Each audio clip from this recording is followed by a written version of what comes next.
ایسا لگتا تھا کہ احمد جیسے رات سے ہی کمرے میں نہیں ہے۔ ملازمہ نے آ کے بتایا کہ احمد کمرے میں نہیں ہے۔ سمیرہ کو حیرت ہوئی کہ احمد کو ایمرجنسی میں تو ہسپتال جانا نہیں پڑ گیا، اور یہی بات زاویار صاحب نے بھی سوچی۔ لیکن سمیرہ نے کہا کہ احمد کو اگر ایمرجنسی میں بھی کبھی ہسپتال جانا پڑ جائے تو بنا بتائے کبھی بھی نہیں جاتا، اور اگر ہم سو رہے ہوں تو ہم دونوں میں سے کسی ایک کے موبائل پر میسج چھوڑ کر بتا دیتا ہے کہ وہ ایمرجنسی میں گھر سے نکل گیا ہے۔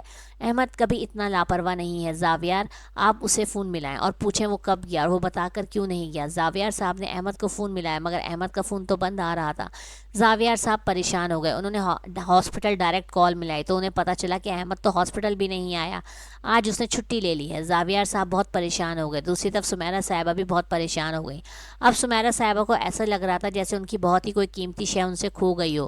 دعا تو اپنے حواس کھو بیٹھی تھی کہ احمد کہاں ہے اور یہ فون کیوں نہیں اٹھا رہا اور یہ ہاسپٹل میں بھی نہیں ہے۔ بہرحال زاویار صاحب نے سب کو تسلی دی، ہو سکتا ہے کسی دوست کے پاس گیا ہو، آ جائے گا، انتظار کرنا چاہیے۔ مگر سارا دن گزر گیا، رات کا ٹائم ہو گیا، احمد نے نہیں آنا تھا، احمد نہیں آیا۔ زاویار صاحب اب پریشان ہو چکے تھے۔ سمیرہ صاحبہ نے اب جا کر احمد کا کمرہ چیک کیا تو احمد کے کمرے میں سے اس کے تمام ڈاکومنٹس اور چند کپڑے غائب تھے، اور سفری بیگ بھی موجود نہیں تھا۔ احمد نے صرف ضروری سامان لیا تھا اور گھر کی کسی قیمتی شے کو ہاتھ تک نہیں لگایا تھا، سب ویسے کا ویسے ہی چھوڑ کر چلا گیا تھا۔ ہانیہ اور فری کو پتہ چل گیا تھا کہ احمد گھر پر نہیں ہے۔ ہانیہ بھاگتی ہوئے اپنے ماں باپ کے پاس آئی اور پوچھا کیا ہوا ہے۔ ان کے ماں باپ کو کچھ پتہ ہی نہیں تھا۔ انہوں نے کہا ہمیں تو کچھ بھی نہیں پتہ، رات کل تم رشتے کی بات لے کر آئی ہو اور اس کے بعد صبح سے احمد غائب ہے۔ ہانیہ نے اپنی مما سے پوچھا کیا احمد کی آپ سے رشتے کے حوالے سے کوئی بات ہوئی تھی، تو مما نے کہا کہ نہیں، احمد کی ابھی مجھ سے کوئی بات نہیں ہوئی۔ ہانیہ نے کہا تو کیا آپ لوگوں نے آپس میں رشتہ کرنے سے منع کر دیا تھا؟ کیا آپ لوگ دعا اور احمد کا رشتہ نہیں کریں گے؟ تو زاویار صاحب نے کہا ایسا کبھی ہو سکتا ہے کہ ہم احمد کے لیے دعا کو منع کر دیں؟ ارے ہم تو تیار بیٹھے ہیں کہ کل کی ہوتی آج ہماری دعا احمد کی ہو جائے، مگر احمد ہے کہاں؟ کہیں کسی حادثے کا تو شکار نہیں ہو گیا ہے؟ دوسری طرف فری کو بھی پتہ چل گیا تھا احمد گھر پر نہیں ہے۔ فری کے سسرال والے بھی ہیں، انہیں اس بارے میں کچھ نہیں پتا تھا کہ احمد اور دعا کے رشتے کی کوئی بات چلی ہے۔ بس سب یہی جاننا چاہ رہے تھے کہ احمد کہاں گیا ہے۔ اسی دوران زاویار صاحب نے حیدر کے گھر والوں سے معذرت کر لی کہ ہم حیدر کے چھوٹے بھائی کے ساتھ دعا کا رشتہ نہیں کر سکتے، کیونکہ دعا کا رشتہ احمد کے ساتھ ہم نے طے کیا ہوا ہے۔ حیدر کے گھر والے خاموش ہو جاتے ہیں، مگر احمد کہاں ہے یہ بات کسی کو بھی نہیں پتا۔ پتہ نہیں کیوں سمیرہ بیگم کو ایسا لگتا ہے کہ جیسے اس رات کی ان کی باتیں احمد نے سن لی ہیں، اس کے بعد سے احمد وہ گھر چھوڑ کر چلا گیا ہے۔ سمیرہ جب یہ بات زاویار صاحب سے کرتی ہیں تو زاویار صاحب بھی سوچ میں پڑ جاتے ہیں، اور انہیں بہت دکھ ہوتا ہے کہ سمیرہ صاحبہ کی باتیں سن کر احمد اس گھر سے چلا گیا۔ مطلب احمد نے آدھی بات سنی، اگر احمد نے پوری بات سنی ہوتی تو کبھی بھی اس گھر سے نہ جاتا، کیونکہ زاویار صاحب تو خود احمد کی شادی دعا سے کرانا چاہتے تھے۔ بہرحال زاویار صاحب نے احمد کو ڈھونڈنے کی بہت کوشش کی، کافی پہنچ تھی زاویار صاحب کی، انہوں نے ہر جگہ سے معلوم کروایا، مگر احمد کو نہیں ملنا تھا، نہیں ملا۔ مگر آج جب 10 سال کے بعد احمد اس ہسپتال میں آیا، جو کہ گورنمنٹ ہاسپٹل میں ہارٹ سرجن کے طور پر اس کی ڈیوٹی لگی تھی، اور وہاں پہ اس نے اپنے بابا کو دیکھا تو وہ شوق رہ گیا، کتنے پیسے والے بابا میرے، اور اتنی ہمت اور طاقت والے بابا آج ایک گورنمنٹ ہسپتال میں، سرکاری ہسپتال میں پڑے ہوئے ہیں۔ اسے کچھ سمجھ میں نہیں آیا یہ سب کچھ کیا ہو رہا ہے، اور ان کے داماد کہاں ہیں؟ احمد کے نزدیک تو دعا کی شادی اب تک حیدر کے دیور سے ہو چکی ہوگی، اور تینوں بہنیں شادی شدہ تھیں۔ بابا کے تین تین داماد تھے، تین تین داماد ہونے کے باوجود بابا آج سرکاری ہسپتال میں داخل تھے، اور ان کے آس پاس کوئی بھی نہیں تھا۔ احمد کا دماغ یہ قبول کرنے کے لیے تیار نہیں تھا، وہ دروازے پر کھڑا ہوا بس ماضی میں گم تھا کہ اچانک بابا کو محسوس ہوا کہ کمرے میں کوئی ہے۔ انہوں نے پوچھا کون ہے، تو احمد نے کہا اجنبی۔ یہ کہہ کے احمد وہاں سے چلا گیا، مگر احمد کو کچھ سمجھ میں نہیں آ رہا تھا کہ بابا وہاں اس حال میں کیوں ہیں، مما کہاں ہے، ہانیہ، فری اور دعا کہاں ہے؟ مگر احمد پلٹ کر واپس نہیں دیکھنا چاہتا تھا، کیونکہ وہ اپنی اوقات جان چکا تھا کہ سمیرہ صاحبہ نے کبھی بھی اس کو دل سے نہیں اپنایا تھا، وہ صرف اس کو اس لیے قبول کرتی تھی کہ ان کے شوہر ملک زاویار نے احمد کو اپنا نام دیا ہے اور ان کو گھر میں ایک لڑکی کی ضرورت ہے۔ احمد نے اسی سوچ کو دماغ میں مد نظر رکھتے ہوئے نہ تو گھر جانے کے بارے میں سوچا اور نہ ہی گھر کے بارے میں معلومات لینے کے لیے کچھ سوچا، لیکن البتہ اس نے زاویار صاحب پر پوری نظر رکھی، ان کی فائلیں منگوائی، ان کو چیک کیا۔ زاویار صاحب کو دل کی بیماری ہو گئی تھی اور ان کو 2 دفعہ ہارٹ اٹیک بھی آ گیا تھا۔ احمد سر پکڑ کر بیٹھ گیا کہ یہ سب کچھ کیا ہے، اور ان کے داماد کہاں ہیں جو ان کی سگی بیٹیوں کے شوہر ہیں؟ میں تو چلو لے پالک تھا، میرے ماں باپ کا کچھ نہیں پتا تھا، میرے اوپر ان کا احسان زندگی بھر رہے گا جو انہوں نے مجھے آج اس مقام تک پہنچایا ہے۔ مگر ان کے سگی بیٹیاں اور ان کے داماد کہاں ہیں، مما کہاں ہیں؟ اسی رات اچانک اسے پتہ چلا کہ زاویار صاحب کی طبیعت بہت خراب ہے۔ احمد پاگلوں کی طرح بھاگتا ہوا ان کے کمرے میں پہنچا، اسے زاویار صاحب کو ٹریٹمنٹ مکمل طریقے سے دی۔ پاگلوں کی طرح وہ ایسے تڑپ رہا تھا ان کو ٹریٹمنٹ دیتے ہوئے جیسا اس کا کوئی اپنا تکلیف میں ہو۔ ڈاکٹر جو ان کی ہیلپ کر رہے تھے، جو نرس ان کی ہیلپ کر رہی تھی، ان کی سمجھ میں نہیں آ رہا تھا کہ ڈاکٹر احمد ایسی کنڈیشن میں کیوں ہے۔ ڈاکٹر احمد تو بہت ہی سلجھے ہوئے ٹھنڈے دماغ کے انسان تھے، مگر اس وقت تو ڈاکٹر احمد کی حالت ایسی تھی کہ بہت ہی کوئی قیمتی چیز ان سے جدا ہو رہی ہو۔ بہرحال جیسے زاویار صاحب کی حالت تھوڑی بہتر ہوئی، احمد نے اسی کمرے میں جائے نماز بچھایا اور اپنے والد کی صحت یابی کے لیے دعا کرنے لگا اور رات بھر دعا کرتا رہا۔ صبح جب فجر کی اذانوں کے بعد احمد جائے نماز سے اٹھا اور اس نے زاویار صاحب کو چیک کیا تو وہ سکون کی نیند سو رہے تھے۔ احمد کو دل سے سکون ہوا کہ اس کے بابا کی طبیعت اب ٹھیک ہے۔ بہرحال وارڈ سے نکلنے کے بعد اسے نرس زارا کو بلوایا اپنے پاس اور ان سے کہا جب زاویار صاحب سو کر اٹھیں تو ان کی فیملیز کا رابطہ نمبر لے کر ان سے رابطہ کریں، زاویار صاحب کی فیملی کو بلوائیں اور ان کو زاویار صاحب کی حالت کے بارے میں بتائیں اور ان سے کہیں کہ انہیں اس وقت زاویار صاحب کے پاس ہونا چاہیے۔ معلوم کریں زاویار صاحب کی فیملی کہاں ہے، ان کی فیملی میں کون کون ہے، کیونکہ احمد خود بھی جاننا چاہ رہا تھا کہ وہ سب لوگ کہاں ہیں، وہ لوگ بابا کے پاس کیوں نہیں ہیں۔ یہ کہہ کے نرس سارا کو اس نے بھیجا۔ نرس زارا زاویار صاحب کے پاس جا ہی رہی تھی کہ ڈاکٹر نمرا ڈاکٹر احمد کے کمرے میں داخل ہوئیں اور آ کے ڈاکٹر احمد کے پاس خاموشی سے کھڑی ہو گئیں۔ ڈاکٹر احمد نے ڈاکٹر نمرا کی طرف دیکھا اور پوچھا کوئی اہم مسئلہ ہے تو بولیں، کیا کسی پیشنٹ کی طبیعت خراب ہے؟ ڈاکٹر نمرا پھر بھی خاموشی سے کھڑی رہی۔ جب ڈاکٹر احمد نے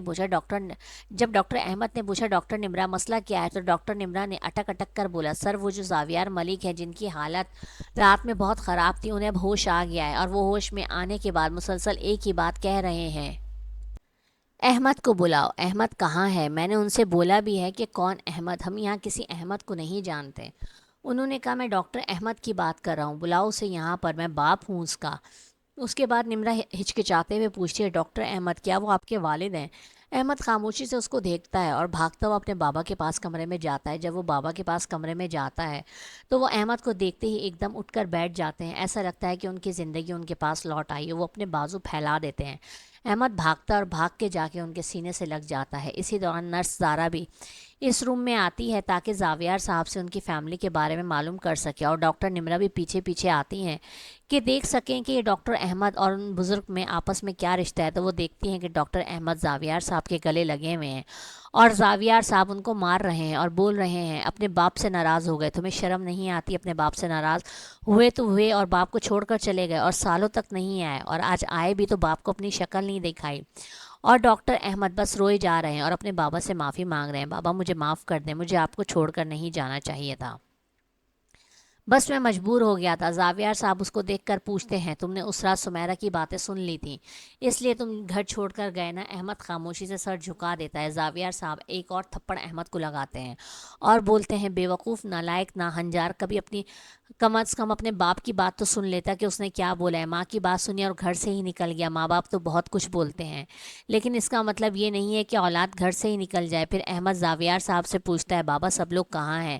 زاویار صاحب کہتے ہیں تمہارے جانے کے بعد پورا گھر ہی بکھر گیا، سمیرا تو احساس جرم میں ہی گھر کر رہ گئی تھی کہ اس نے تمہارے بارے میں ایسا بولا ہی کیوں کہ تم ہمیں چھوڑ کر گئے۔ اس کے بعد سمیرا نے بستر پکڑ لیا اور ہر وقت اس کی نگاہیں دروازے پر ہی رہتی تھی کہ تم پتہ نہیں کس وقت آ جاؤ۔ وہ تو دروازہ بند کرنے بھی نہیں دیتی تھی کہ پتہ نہیں میری جان نکل رہی ہو اور احمد آ جائے، میں احمد کو دیکھنا چاہتی ہوں مگر تم نہیں آئے اور سمیرا اس دنیا سے چلی گئی۔ احمد بری طرح رونے لگتا ہے۔ اسی دوران نرس زارا کو زاویار صاحب اپنی بچیوں کے نمبر دیتے ہیں کہ آپ انہیں بلا دیجئے۔ احمد پوچھتا ہے ہانیہ اور فری کے بارے میں مگر دعا کے بارے میں کچھ نہیں پوچھتا۔ زاویار صاحب نہایت گہری نظروں سے احمد کو دیکھتے ہیں اور بولتے ہیں کہ میں گھر میں اکیلا رہتا ہوں تو زیادہ تر میں دعا کو ہانیہ کے پاس چھوڑ دیتا ہوں۔ احمد حیرت سے زاویار صاحب کو دیکھ کر پوچھتا ہے کیوں، کیا آپ نے دعا کی شادی نہیں کی اب تک؟ تو زاویار صاحب کہتے ہیں کیسے کر سکتا تھا جب اس کا دولہا ہی غائب تھا، تمہارے ساتھ ہونا تھی نا دعا کی شادی، بس تم ہی غائب تھے۔ دعا ہانیہ کے ساتھ ہوتی ہے زیادہ تر کیونکہ میں خود بھی یہ چاہتا ہوں کہ دعا گھر میں اکیلی نہ رہے اور فری اپنے سسرال میں خوش ہے۔ میری طبیعت خراب ہوئی تو میں نے پڑوس والوں کو بتا دیا تھا، انہوں نے مجھے ہاسپٹل پہنچا دیا۔ پھر احمد اپنے بابا سے پوچھتا ہے بابا وہ سب کاروبار، وہ سب دولت پیسہ کہاں گیا؟ زاویار صاحب کہتے ہیں جب بیٹا ہی نہیں رہا تو ان چیزوں کی کیا ضرورت تھی، ہم تمہاری یاد میں رہتے تھے، سارا کاروبار ڈوب گیا، ساری چیزیں برباد ہو گئیں، کچھ بھی نہیں رہا، سمیرا بیمار پڑ گئی۔ احمد اپنے باپ کا ہاتھ پکڑتا ہے، بولتا ہے لیکن یہ تو آپ کے پاس ہے نا، آپ چاہے میرے سر پر جوتے ماریں چاہے پیار کریں مگر اتنا یاد رکھیں کہ آج کے بعد یہ آپ کو چھوڑ کر کبھی نہیں جائے گا۔ زاویار صاحب کہتے ہیں مجھے ایسا کیوں لگتا ہے کہ تم ایک بار پہلے بھی کمرے میں آئے تھے اور میں نے پوچھا کون، تو تم نے کہا تھا اجنبی۔ احمد شرمندگی سے نظر جھکا لیتا ہے۔ زاویار صاحب کہتے ہیں مطلب میں صحیح تھا، وہ تم ہی تھے، مطلب اب تم اپنے باپ کو یہ بولو گے کہ تم اس کے لیے آشنا بھی نہیں ہو؟ احمد نظریں نہیں اٹھا پا رہا تھا، اتنے میں اس کی نظر دروازے پر پڑتی ہے تو ہانیہ اور دعا گھبرائی اور روتی ہوئی اندر آتی ہیں۔ ساتھ میں ہانیہ کا شوہر بھی ہوتا ہے حمزہ۔ وہ دونوں آ کے سب سے پہلے اپنے بابا کے گلے لگتی ہیں۔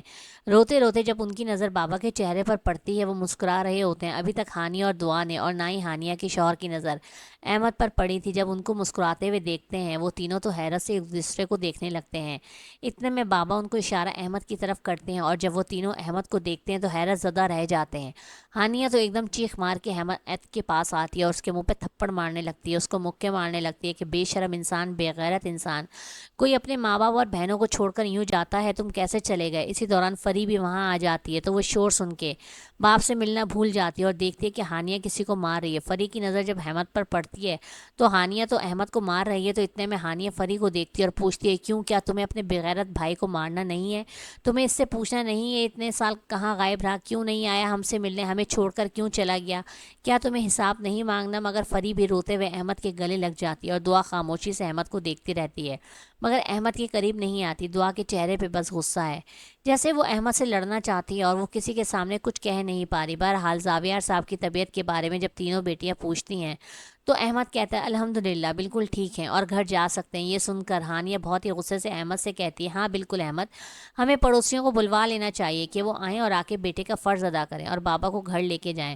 احمد مسکراتا ہے اور ہانیہ سے کہتا ہے نہیں ہانیہ، بابا کو میں لے کر جاؤں گا، ہم سب ایک ساتھ گھر جائیں گے۔ ہانیہ، فری، دعا، حیدر، حمزہ اور بابا سب خوشی خوشی گھر کی طرف جاتے ہیں، مگر دعا ابھی بھی خاموش ہے۔ گھر میں بہت خوشی کا ماحول ہے، کمی ہے تو صرف مما کی جو اس دنیا میں نہیں ہے۔ رات کے کھانے پر زاویار صاحب سب کے سامنے اعلان کرتے ہیں کہ 2 دن کے اندر اندر دعا اور احمد کا نکاح ہو جانا چاہیے۔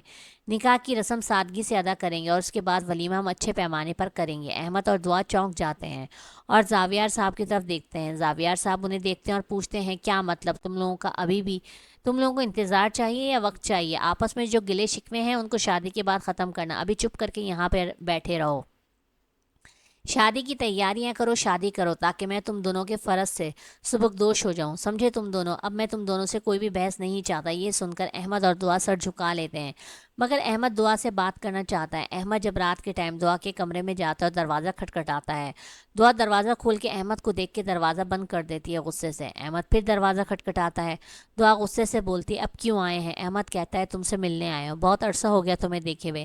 دعا نے کہا بہت اچھی طرح آپ کو یاد آ گیا کہ بہت عرصہ ہو گیا مجھے دیکھے ہوئے، تب یاد نہیں آیا جب آپ ہمیں چھوڑ کے چلے گئے، ہمیں اکیلا چھوڑ کر گئے؟ آپ نے یہ بھی نہیں سوچا آپ کے بنا آپ کی دعا کیا کرے گی؟ بولیں، جواب دیں۔ احمد اپنے کان پکڑ لیتا ہے۔ دعا کہتی ہے کان پکڑنے سے کچھ نہیں ہوگا، آپ کو اس بات کا ہرجانہ دینا پڑے گا۔ احمد کہتا ہے میں اب ہرجانہ دینے کے لیے تیار ہوں۔ دعا کہتی ہے میں نے ہرجانہ ابھی نہیں لینا، پہلے شادی ہونے دے پھر آپ کو بتاتی ہوں، لیکن ایک بات یاد رکھیے گا، اب اگر آپ نے ہمیں چھوڑ کر جانے کا سوچا بھی تو میں اپنی جان لے لوں گی۔ احمد ایک دم دعا کے منہ پر ہاتھ رکھ دیتا ہے اور کہتا ہے ایسا کبھی بھی نہیں ہوگا، احمد کبھی اپنی دعا اور بابا کو چھوڑ کر نہیں جائے گا، ہمیشہ ان کے ساتھ رہے گا۔ بہرحال دعا بھڑک کر کہتی ہے اب یہاں سے چلتے پھرتے نظر آئیں، ویسے بھی 2 دن بعد نکاح ہے اور ہمیں 2 دن تک ایک دوسرے سے پردہ کرنا ہے۔ احمد بہت حیرت سے دعا کو دیکھتا ہے کہ دعا کتنے حق سے اس سے بات کر رہی ہے۔ بہرحال احمد ہنستا ہوا خاموشی سے وہاں سے چلا جاتا ہے۔ 2 دن بعد سادگی کے ساتھ دعا اور احمد کا نکاح ہو جاتا ہے۔ نکاح کے بعد احمد کے کمرے میں دعا کو پہنچا دیا جاتا ہے۔ جب احمد دعا کے کمرے میں پہنچتا ہے تو دعا بہت ناراضگی سے بیٹھی ہوئی ہوتی ہے۔ احمد پوچھتا ہے کب تک ناراض رہو گی؟ میں جاننا چاہتا ہوں۔ دعا کہتی ہے میری مرضی ہے، آپ نے جو کچھ میرے ساتھ کیا، کیا اس کے بعد میں آپ سے جب تک ناراض رہوں میرا حق ہے؟ احمد کہتا ہے ٹھیک ہے، تمہیں ناراض رہنا ہے تو رہو، وہ تمہارا حق ہے، لیکن مجھے تو میرا حق چاہیے جو میں لے کر رہوں گا۔ دعا کہتی ہے زبردستی ہے کیا؟ احمد کہتا ہے زبردستی سمجھو۔ یہ کہہ کر احمد ایک دم دعا کے قریب آ جاتا ہے اور اس کے ماتھے پر ہونٹ رکھ دیتا ہے۔ دعا کا چہرہ شرم سے لال ہو جاتا ہے۔ پھر احمد آہستہ آہستہ کر کے اس کی جیولری اتارتا ہے، اس کا دوپٹہ اتارتا ہے، اسے خود سے قریب کرتا ہے اور اس کے اندر اپنا منہ چھپا لیتا ہے۔ دعا شرم سے پانی پانی ہو رہی ہے۔ پھر احمد کمرے کی لائٹ آف کر دیتا ہے۔ دعا کہتی ہے مجھے ابھی تک میری منہ دکھائی نہیں ملی ہے۔ احمد ہنستا ہے، بولتا ہے ابھی تو تم مجھ سے ناراض ہو اور تمہیں اپنی منہ دکھائی بھی چاہیے۔ دعا بولتی ہے ناراضگی اپنی طرف اور اپنا حق اپنی طرف، مجھے میری منہ دکھائی چاہیے۔ احمد دعا کے گلے میں ڈائمنڈ کا نیکلس پہناتا ہے جس کے اندر دعا اور احمد کی تصویر لگی ہوئی ہوتی ہے. دعا کو وہ بہت زیادہ پسند آتا ہے. بہرحال اس کے بعد احمد پھر دعا کے قریب آتا ہے اور اس پر اپنی چاہتیں اور شدتیں برسانا شروع کر دیتا ہے اور برساتے برساتے خود کو ایک دم اس کے اندر اتار دیتا ہے. دعا تو احمد کا جنون دیکھ کر ہی گھبرا جاتی ہے لیکن احمد بہت ہی پاگلوں کی طرح دعا کو پیار کرتا ہے. ایسا لگتا ہے جیسے سالوں کی شدتیں اور چاہتیں اس نے اپنے اندر چھپا کر رکھی تھی جو وہ ایک ہی دن میں دعا کے اوپر نچھاور کر دینا چاہتا ہے. بہرحال جب صبح ہوتی ہے تو دعا کے اوپر تو ایک الگ ہی روپ آیا ہوا ہوتا ہے. زاویار صاحب دعا اور احمد کو دیکھ کر دل سے دعا دیتے ہیں کہ ہمیشہ خوش رہو. احمد نے ایک ہفتے کی چھٹی لی ہوتی ہے ہسپتال سے. احمد اور دعا گھومنے پھرنے کے لیے مری اور سوات کی طرف جاتے ہیں. ایک ہفتہ گھوم کر وہاں سے آتے ہیں اور دعا تو احمد کے جنون اور شدت کو دیکھ کر اب گھبرانے لگ گئی ہے. یہ نہیں ہے کہ احمد دعا کو کوئی نقصان پہنچاتا تھا مگر احمد بہت شدت اور جنون کے ساتھ دعا کو چاہتا تھا. دعا سوچ بھی نہیں سکتی تھی کہ احمد اسے اتنی شدت اور جنون سے چاہے گا. زاویار صاحب احمد اور دعا کو دیکھ کر بہت خوش ہو گئے ہیں. ہانی اور فریب بھی بہت سکون سے ہیں. شادی کو 1 مہینہ ہو گیا. احمد آج کل بہت مصروف تھا اسپتال میں. 2 دن سے گھر بھی نہیں آ سکا تھا کیونکہ ہسپتال میں ایمرجنسی تھی. دعا کو بہت غصہ آ رہا تھا. دعا نے احمد کو فون ملایا اور پوچھا آج گھر آنے کا ارادہ ہے یا نہیں. احمد نے کہا نہیں یار آج کی رات بھی میں نہیں آ سکتا کیونکہ 2 ڈاکٹر چھٹی پر ہیں اور ہاسپٹل میں پیشنٹ زیادہ ہیں جن کی حالت صحیح نہیں ہے تو اس لیے میں ابھی ہاسپٹل میں ہی رہوں گا. دعا کہتی ہے کیا میں آپ کے لیے ہاسپٹل میں کھانا لے کر آ سکتی ہوں. احمد کہتا ہے ٹھیک ہے لے کر آ جاؤ کھانا. دعا ہاسپٹل میں احمد کے لیے کھانا لے کر جاتی ہے. جب احمد اور دعا کھانا کھا چکے ہوتے ہیں تو دعا احمد سے پوچھتی ہے کہ ہم تھوڑی دیر کے لیے باہر کہیں جا کر آئس کریم کھا سکتے ہیں. اس کے بعد میں گھر چلی جاؤں گی. آپ ہاسپٹل میں اپنی ڈیوٹی انجام دے لیجیے گا. احمد کہتا ہے ٹھیک ہے. دعا اور احمد کھانا کھانے کے بعد آئس کریم کھانے کے لیے نکلتے ہیں. احمد اپنے اسٹاف کو بتا دیتا ہے کہ 1 گھنٹے کے اندر وہ واپس آ رہا ہے. اگر کوئی ایمرجنسی ہو تو مجھے فون کر کے بتا دینا. ہم دونوں ابھی واپس آتے ہیں. آئس کریم کھا کے واپس آ رہے ہوتے ہیں کہ ایک دم دعا احمد سے کہتی ہے احمد آپ کے لیے سرپرائز ہے. احمد کہتا ہے کیوں کیا کوئی نئی چیز خریدی ہے تم نے. دعا کہتی ہے ہاں نئی چیز ہے تو صحیح لیکن خریدی نہیں ہے آپ کی طرف سے ہی دی ہوئی ہے. Ahmed I am pregnant. گاڑی چلاتے چلاتے احمد ایسے برے طریقے سے گاڑی روکتا ہے کہ دعا کا سر ڈیش بورڈ پر ٹکراتے ٹکراتے بچتا ہے. دعا انتہائی غصے سے احمد کی طرف دیکھتی ہے. بولتی ہے میں نے آپ کو خوشخبری سنائی ہے کوئی ایسی دکھ کی خبر نہیں سنائی کہ آپ نے ایسے بریک لگائے. احمد کہتا ہے میں دوبارہ سننا چاہتا ہوں کہ تم نے کیا کہا ہے. دعا کہتی ہے میں نے تو کچھ بھی نہیں کہا. احمد کہتا ہے دعا جب تک تم کچھ بولو گی نہیں میں گاڑی آگے نہیں بڑھاؤں گا. گھر پہ بابا جان بھی انتظار کرتے رہیں گے ہاسپٹل میں مریض بھی اور اگر کوئی ایمرجنسی ہو گئی تو سب کی ذمہ دار تم ہوگے. دعا کے چہرے پر ایک شرمیلی مسکراہٹ آ جاتی ہے اور احمد سے کہتی ہے آئی ایم پریگننٹ. احمد دعا سے کہتا ہے تم اتنی خوبصورت بات مجھے ایسے بتا رہی ہو جیسے ہم کہیں گھومنے جا رہے ہیں. خیر کوئی بات نہیں اس کا تحفہ میں تمہیں گھر پر آ کر دوں گا. دعا گھبرا کے احمد سے پوچھتی ہے تحفہ دیں گے یا اپنی شدتیں اور جنون دیں گے مجھے. احمد جاندار مسکراہٹ کے ساتھ بولتا ہے شدتیں اور جنون تو زندگی کا حصہ ہیں. تحفہ ہاں البتہ تمہیں میں ضرور دوں گا کیونکہ تم نے مجھے زندگی کی سب سے بڑی خوشخبری دی ہے. بہرحال دعا ہنس پڑتی ہے. احمد پوچھتا ہے بابا کو بتایا. دعا کہتی ہے نہیں آپ سے پہلے میں نے ابھی کسی کو بھی نہیں بتایا. احمد کہتا ہے بتانا بھی نہیں. بابا کو یہ خوشخبری میں خود آ کے دوں گا. اس کے بعد احمد ہسپتال میں آتا ہے اور ہاسپٹل میں آ کے اپنے اسٹاف سے کہتا ہے کہ میں تھوڑی دیر کے لیے گھر جا رہا ہوں میں واپس آ جاؤں گا. دعا کہتی ہے لیکن احمد آپ کو تو ہسپتال میں ہی رکنا تھا. احمد اس کے کان میں کہتا ہے مجھے ابھی گھر جا کے تمہیں گفٹ بھی دینا ہے. آخر تم نے مجھے اتنا بڑا سرپرائز جو دیا ہے اور پھر تھوڑی میری شدتیں بھی برداشت میری چاہتیں بھی برداشت کر لینا. دعا شرم سے سر جھکا لیتی ہے. گھر جاتے ہوئے احمد مٹھائی کا ڈبہ لیتا ہے اور لے کے سیدھا دعا کا ہاتھ پکڑ کے بابا کے روم میں جاتا ہے. دروازہ کھٹکھٹاتا ہے. بابا لیٹ چکے ہوتے ہیں. اندر آنے کی اجازت دیتے ہیں. دعا اور احمد کمرے کے اندر جاتے ہیں. بابا احمد کو دیکھ کے پوچھتے ہیں دعا نے تو بتایا تھا کہ تم آج رات بھی گھر نہیں آؤ گے اس لیے دعا کھانا لے کر ہسپتال گئی تھی. احمد نے کہا جی بابا میں ابھی دوبارہ ہسپتال جاؤں گا لیکن میں اور دعا اپنی زندگی کی سب سے بڑی خوشخبری آپ کو سنانا چاہتے ہیں جو آپ کی زندگی کی بھی سب سے بڑی خوشخبری ہوگی. بابا حیرت سے پوچھتے ہیں وہ کیا. احمد پوچھتا ہے بابا آپ بتائیں آپ نانا بننا پسند کریں گے یا دادا. زاویار صاحب حیرت سے دعا اور احمد کو دیکھتے ہیں اور بولتے ہیں کیا تم لوگ وہی کہنا چاہ رہے ہو جو میں سمجھ رہا ہوں. دعا شرم سے سر جھکا لیتی ہے. زاویار صاحب ہنس پڑتے ہیں. دونوں کے سر پر ہاتھ رکھتے ہیں اور بولتے ہیں نہ تو میں دادا بنوں گا نہ میں نانا. میں اس کا بڑی بنوں گا اس کا بڑا پاپا سمجھے. تو یہ سن کر احمد ہنس پڑتا ہے. بولتا ہے بابا آپ بہت چالاک ہیں مطلب آپ نے دونوں طرف سے اپنا رشتہ بنا ہی لیا. تو وہ کہتے ہیں جب رشتے ہی دونوں میرے ہیں تو میں ہی تو انہیں بناؤں گا. اور احمد تم نے واقعی مجھے زندگی کی سب سے بڑی خوشخبری دی ہے. اب اس گھر میں بھی بچوں کی کلکاریاں گونجیں گی. فری اور ہانیہ کے بچے تو ان کے اپنے گھر کے میں ہوتے ہیں اور کبھی کبھی مجھ سے ملنے آتے ہیں، لیکن اب میرے بیٹے کے گھر میں اور بیٹی کے گھر میں جو کلکاری گونجے گی وہ اس گھر میں گونجے گی۔ میں بہت خوش ہوں اور اس خوشی کو اپنے الفاظ میں بیان نہیں کر سکتا۔ بہرحال احمد اپنے بابا کے ساتھ اپنی خوشی بانٹ کر دعا کا ہاتھ پکڑ کے باہر نکل جاتا ہے، اور دعا جب احمد کی آنکھوں میں دیکھتی ہے تو اسے لگتا ہے جیسے احمد کہہ رہا ہوں میں جو چلتا ہوں تیرے عشق کے انگاروں پر، پاؤں جلتے ہیں مگر دل کو سکون آتا ہے۔ احمد کو دیکھتے ہوئے دعا کو سکون مل جاتا ہے، اسے لگتا ہے کہ اب ان کی فیملی مکمل ہو گئی ہے، وہ احمد آنے والا مہمان اور بابا۔ اب دعا کو زندگی میں کچھ اور نہیں چاہیے کہ دعا کی ساری دعائیں ہی قبول ہو گئی ہیں۔ میرا ہر دن خوبصورت بنا دیتا ہے تمہارا ساتھ، اب تمہارے بنا رہنے کا جی نہیں کرتا۔